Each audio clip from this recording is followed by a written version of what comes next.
संस्था चलाते हैं ध्रुव संस्था चलाते हैं, जिसका उद्देश्य है कि हमारी जो नेक्स्ट जनरेशन है, हमारी आप आपको पता होना चाहिए कि कौन हम किस सभ्यता के लोग, किस संस्कृति के लोग। आपको आपकी समस्या का जो मालूम होना चाहिए, समस्या के जो कारण हैं वो भी पता होना चाहिए। समस्या का पता होगा तभी तो आप समस्या खत्म कर सकते हो, है नहीं?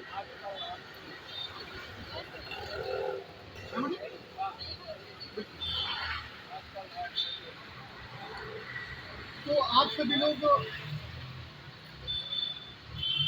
बाबा साहब अम्बेडकर के बारे में जानते हैं?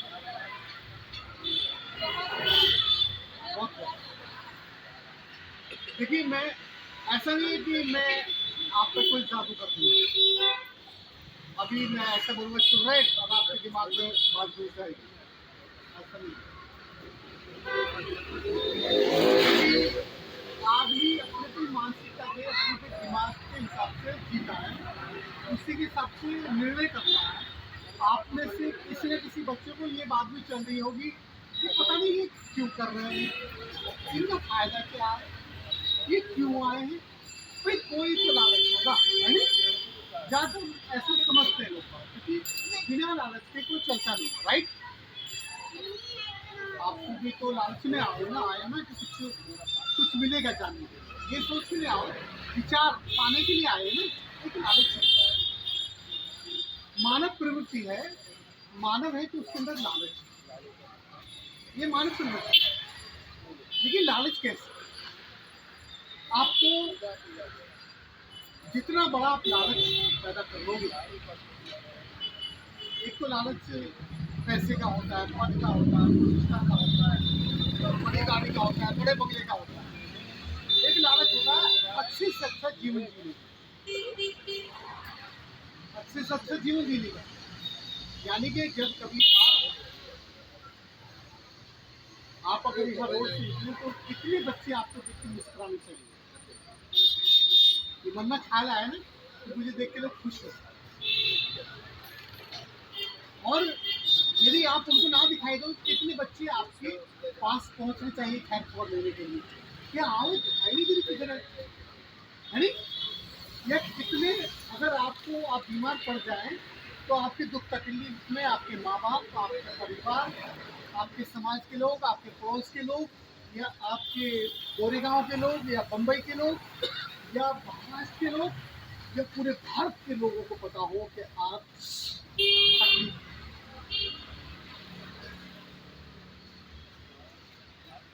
और आपकी तकलीफ पूरे भारत की तकलीफ होती है, आपकी तकलीफ पूरे परिवार की तकलीफ का कारण बन जाए, पूरे समाज की। तो आप क्या चाहोगे? आप क्या चाहोगे? आप क्या चाहोगे? सब प्यार करें, सिर्फ माँ बाप प्यार करें? सभी प्यार करें या माँ बाप भी प्यार करें? अपने ही प्यार करें, दुश्मन भी प्यार करें? दुश्मन प्यार,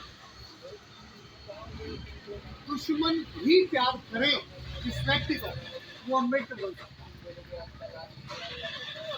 सकता है कि नहीं? इसका मतलब आपका सपना तो अच्छा है, आप बाबा साहब अम्बेडकर के पच्चीनों में चल सकते हो, आप महान बन सकते हो, राइट? और मैं जानना चाहता हूँ कि आप में से कौन कौन बच्चे हैं जिनका अभी मकसद तय हो चुका है जिंदगी का?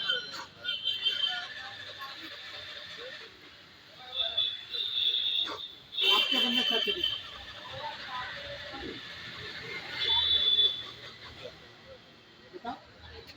देखिए, हमारे नाकामी का सबसे बड़ा प्रॉब्लम क्या है? हमारे नाकामी को पता है, हमारे अंदर डर है।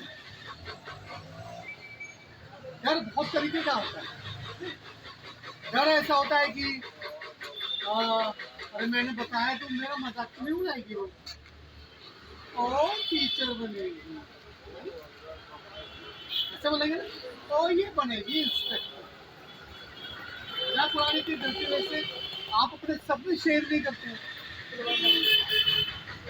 इसलिए जब आप सपने शेयर करोगे तो आप ये बोलोगे मुझे डॉक्टर बनना है, तो आपके माँ बाप तो डॉक्टर नहीं है, तो किसी डॉक्टर से पूछेंगे हमारे बेटे को डॉक्टर बनना है, तो जो डॉक्टर बन चुका है वो आपको बताएगा आपको डॉक्टर कैसे बनेंगे आप।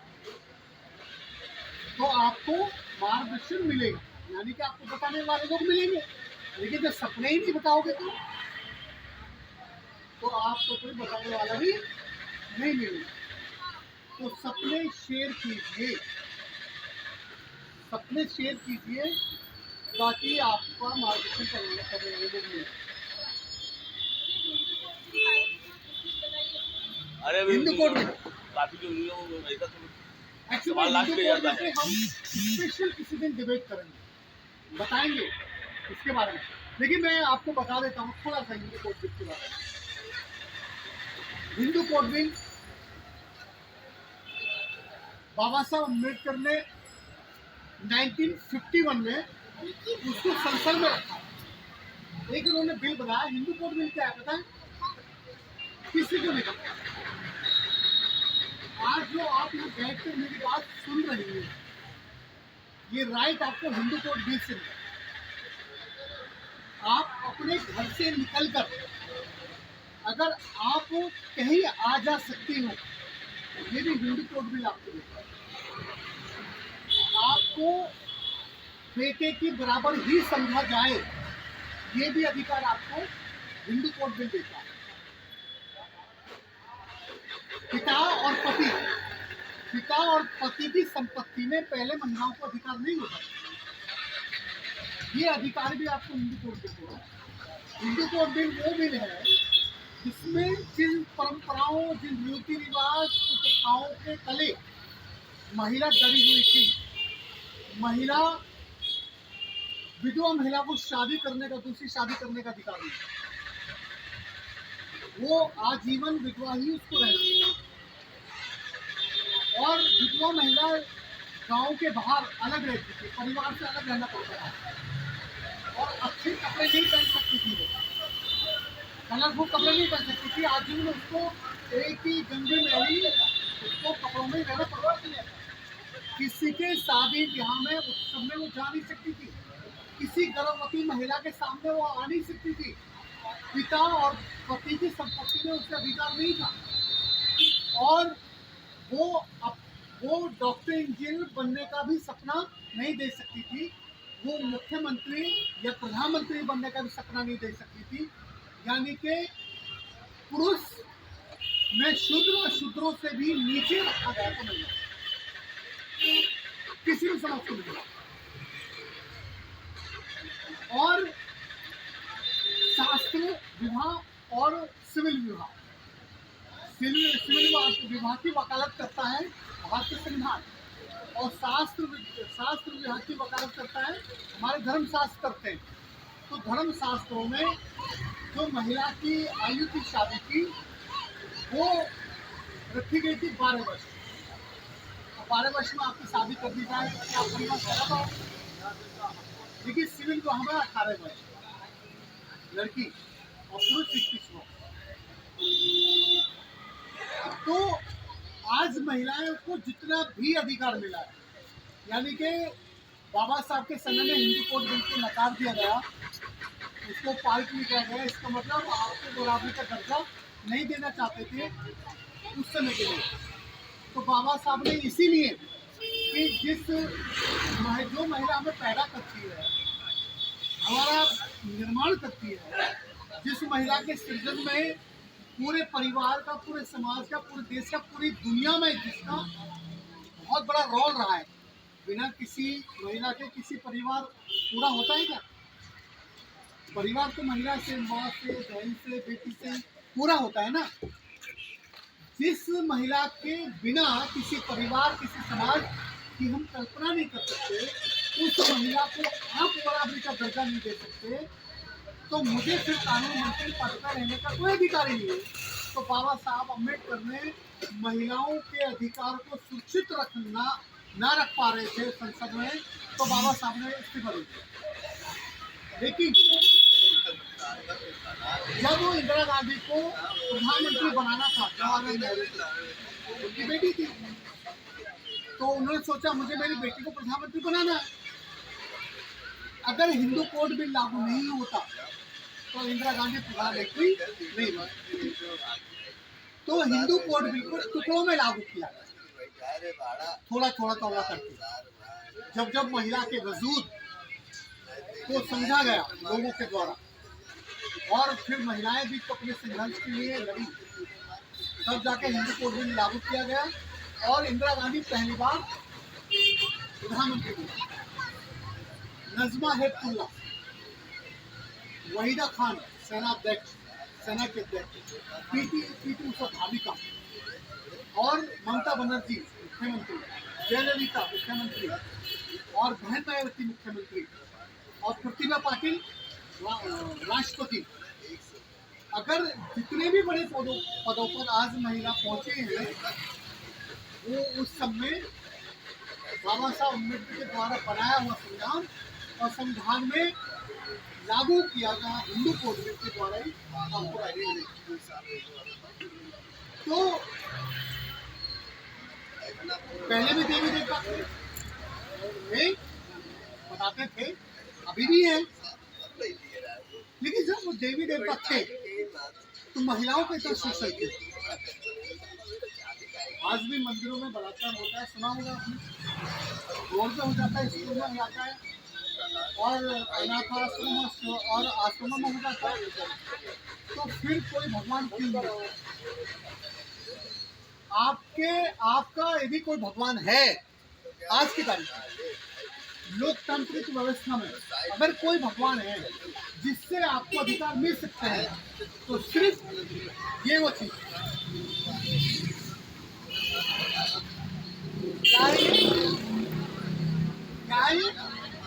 क्या है ये? जोर से बोलिए, क्या है ये? भारत का संविधान। अगर आपको कोई परेशान करता है, मारता पीटता है, पड़ोसी हो या परिवार का आदमी हो, तो आप अगर किसी देवी देवता के पास में जाके कहोगे मुझे बचा लो, मेरा पति मुझे मारता है,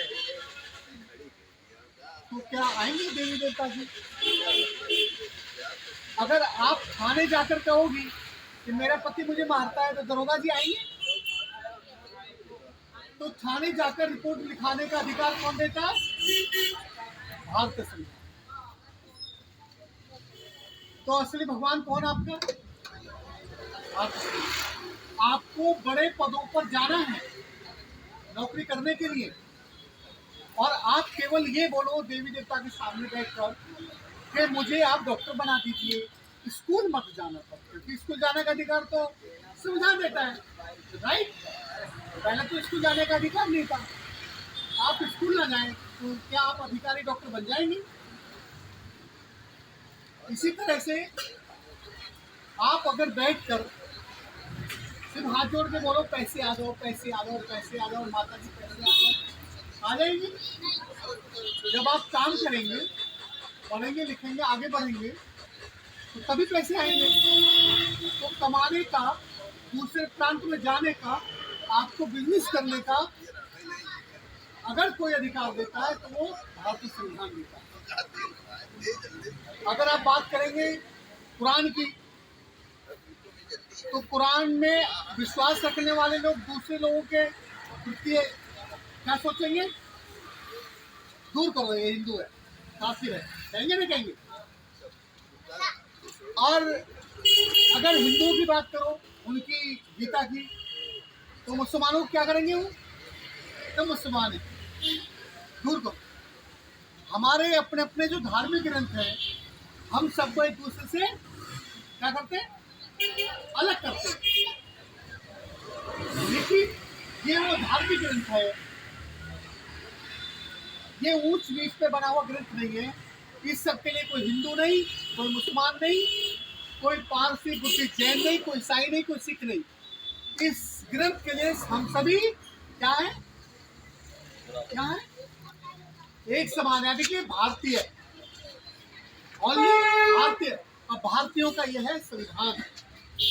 तो क्या आपने अब से पहले देखा संविधान? किन लोगों ने देखा था? देखा था किसी ने?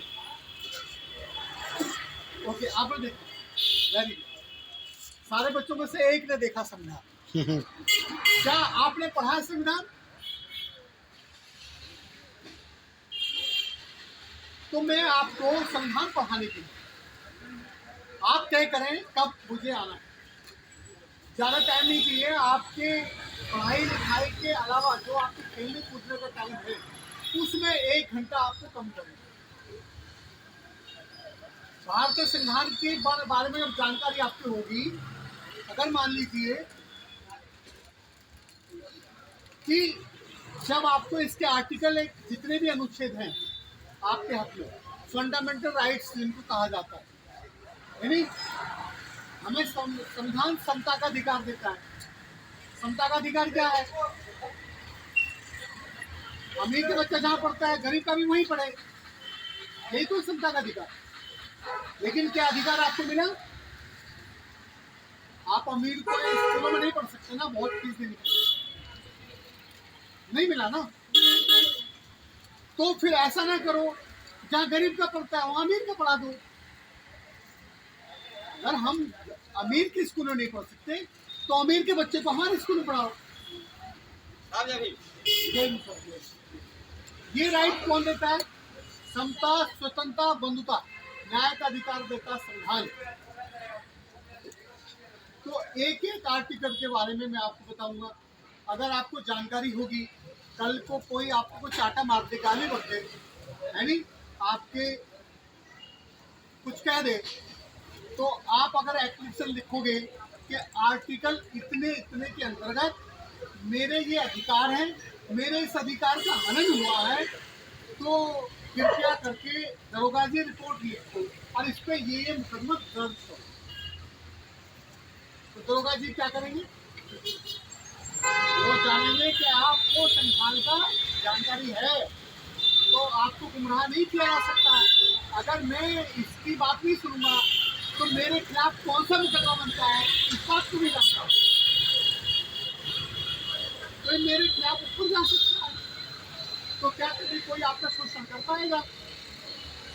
नहीं कर पाएगा। जब आपको भारतीय संविधान के बारे में जानकारी होगी तो आप अपने अधिकार को मांगना नहीं पड़ेगा, आपको छीन के ले सकते हैं। आर्टिकल 19 क्या कहेगा? आर्टिकल 19 के क्या कहेगा में लिखा है, इस देश के प्रत्येक नागरिक को अपने सामाजिक संगठन के माध्यम से, राजनीतिक संगठन के माध्यम से, जो स्वयं अपने तरीके से अपने हक की आवाज उठा सकता है, बुलंद कर सकता है।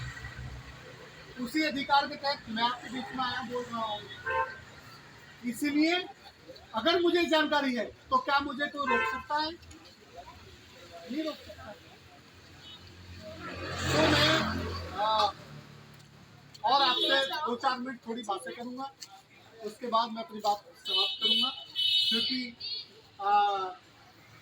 एकदम से ही MA BA पास नहीं की जाती है, उसमें टाइम लगता है नहीं। ऐसा तो नहीं है कि पहली क्लास से लेके और MA तक का आप एक बार भी पढ़ पाएंगे, ऐसा नहीं है नहीं। पहली बात तो आप समस्या मत देखिए। हम क्या समस्या देखते हैं? हम अपने आसपास समस्या देखते हैं। जो बच्चे अपने आसपास समस्या देखते हैं वो बच्चे कभी भी कुछ नहीं बन पाएंगे, नहीं। बहुत सारे वीडियो आपको YouTube पे मिल जाएंगे आपकी पर्सनल डेवलपमेंट के लिए। समस्या अगर बाबा साहब देखते तो बाबा साहब के घर में लाइट भी नहीं थी, हमारे घर में तो लाइट है, सबके घर में है लाइट, पढ़ सकते हैं ना। तो बाबा साहब स्ट्रीट लाइट से पढ़े, ऐसे ये जो लाइट है ना, ऐसे लाइट के नीचे बैठ के पढ़ते थे। और बाबा साहब को अपने स्कूल में पैदल चल के दूर जाना पड़ता था, क्योंकि आप सबके स्कूल पास ही होंगे। गांव में तो बच्चे 10-10 किलोमीटर पैदल चल के जाते थे पहले, आज साइकिल है। अगर आपके पास समस्या है तो आपको डॉक्टर अम्बेडकर बनने का अवसर है कि नहीं है? बाबा साहब कर सकते हैं तो हमारे पास तो कम समस्याएं हैं, तो हम बाबा साहब के द्वारा लिखे गए संविधान के लिए लड़ नहीं सकते या वो अधिकार हम छीन नहीं सकते? इतना तो कर सकते हैं। समस्या मत देखिए, आपके जीवन में यदि समस्या है तो आपको आगे बढ़ने का अवसर है। जिन बच्चों के जीवन में समस्या नहीं है तो उन्हें कोई अवसर भी नहीं है। समस्या है, कार लेनी है, लेनी है ना, कार लेनी है, लेनी है ना, है नहीं लेनी। जब तुम लोगी वो तुम्हारा अचीव करना है कि मैंने हासिल किया, आपको गर्व होगा। लेकिन जिस बेटी के बाप के पास पहले से कार है, क्या उसको कार तो पहले मेरी कार है तो कोई उसको पकड़ करेगी क्या? तेरे बाप की कार है ऐसे बोलेंगे ना, मेरा क्या? तो उसके पास आगे बढ़ने का अवसर नहीं है। जिनके पास है, जिनके पास नहीं है उनको कुछ करके दिखाने का अवसर है। और सल्यूट किसको किया जाता है? किसको सल्यूट करते हैं? जो कुछ हासिल करते हैं। बहुत सारी कहानियां हैं जिनके बारे में मैं उदाहरण देकर आपको अगली बार समझाऊंगा। मुझे अच्छा लगा, आपने मुझे सुना, और हम सब खड़े होकर भारत संविधान की जो प्रेम्बल है उसके उद्देश्य का है उसको पढ़ेंगे और हम शपथ लेंगे। तो एक शपथ है, ठीक है? मेरे साथ खड़े होंगे, आप लोग भी आइए। सब आइए, मूव कर सकते हो, मतलब नीचे आओ, मेरे साथ बोलेंगे, ठीक है? ऐसे हाथ उठाइए। हम भारत के लोग भारत को एक प्रभुत्व संपन्न समाजवादी पंथ निरपेक्ष लोकतंत्रात्मक गणराज्य बनाने तथा उसके समस्त नागरिकों को सामाजिक आर्थिक राजनीतिक न्याय विचार अभिव्यक्ति विश्वास धर्म उपासना की स्वतंत्रता प्रतिष्ठा प्रतिष्ठा प्राप्त कराने तथा उन सब में व्यक्ति की गरिमा राष्ट्रीय एकता और अखंडता सुनिश्चित कराने वाली बंधुता बढ़ाने के लिए संकल्पित होकर अपने संविधान सभा में आज तारीख 26 नवंबर 1949 तीसरी तिथि मार्च शुक्ल संवत सप्तमी 2006 विक्रमी को बैठक द्वारा इस संविधान को अंगीकृत अधिनियमित और आत्म अर्पित करते हैं। Thank you. जय भीम।